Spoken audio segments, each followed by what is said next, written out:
Hello there! Did you know that you can use your body to measure length of objects? Let us learn how to do that. Let us use our hand first. Spread your hand like this. The distance between the tip of our thumb and the tip of the small finger is 1 unit. This is called a hand span. Now, using your hands, measure the length of your desk. 1, 2, 3, 4, 5.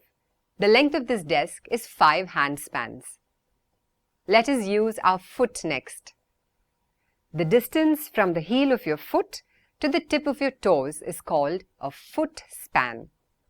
Now, using your feet, measure the length of the floor. 1, 2, 3, and so on until 11 and 12. The length of this floor is 12 foot spans.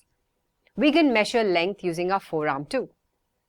The distance from your elbow to the tip of your third finger is called a cubit.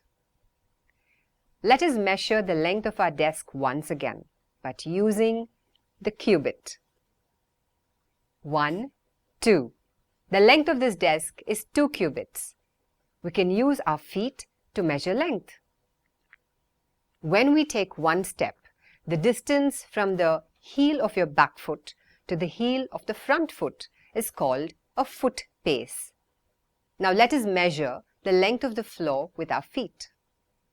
1, 2, 3, 4. The length of the floor is 4 foot paces.